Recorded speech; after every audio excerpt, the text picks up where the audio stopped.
ନାଥ ଜୟ ଜଗନ୍ନାଥ। ଗୋଟେ କଥା ପଚାରିବାକୁ ମାନେ ଭିଡ଼ିଓଟା କଲି, ମନକୁ ଉଠିଲା ପଚାରିଲେ ଭଲ ହବ। ମୁଁ ମାନେ ଭିଡ଼ିଓ ପକେଇଲି ଲୋକ ଜାଣିବେ କି ମୋତେ ପଚାରିବେ କି କହିବେ, ସତରେ ଜାଣିପାରିବି ଲୋକଙ୍କ ମୁହଁରୁ।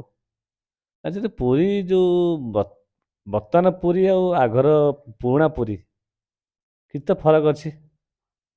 ବର୍ତ୍ତମାନ ପୁରୀର ବହୁତ ମାନେ ମୋଡ଼ିଫାଇ କରାଯାଇଛି, ଚାରିଆଡ଼େ କାମ ହେଇଛି, ସୌନ୍ଦର୍ଯ୍ୟ କରାଯାଇଛି, ସୁନ୍ଦର ହେଇଛି, ସେଇଟା ଭଲ ହେଇଛି। କିନ୍ତୁ ଆଗ ପୁରୀଟା କେମିତି ଥିଲା? ଆମେ ଯେଉଁ ଏବେ ଯେଉଁ ଦର୍ଶନ ହେଉଛି ଆଉ ଆଗର ଦର୍ଶନ ଫରକ ଥିବ କିଛି, ଲୋକ ତ ଜାଣିଥିବେ। ତ ଭଲ ଲାଗୁଛି ଆଗ ପୁରୀ ଆଉ ଏବେ ପୁରୀର ଫରକ କ'ଣ? କେଉଁଟା ଭଲ ଲାଗୁଛି ଜଣେଇବ ଟିକେ। ଆଗେ ଯେ ମନୁଷ୍ୟ ଦର୍ଶନ କରୁଥିଲେ ଚାରିପଟେ ବୁଲି ପଳାଉଥିଲେ, ଯେଉଁ ପଟେ ପଶିଲେ ଗେଟ୍ରେ ଭାଇଲେ ଗଲେ କିଛି ଅସୁବିଧା ନାହିଁ। ଏବେ କ'ଣ ହେଇଛି? ସୁନ୍ଦର ହେଇଯାଇଛି ମୁଁ ଭାବୁଛି, ନା କ'ଣ? କମେଣ୍ଟ କରିବ। ପୁରୁଣା ପୁରୀ ଭଲ ଥିଲା, ଏବେର ପୁରୀ ଭଲ ଅଛି। ଜୟ ଜଗନ୍ନାଥ।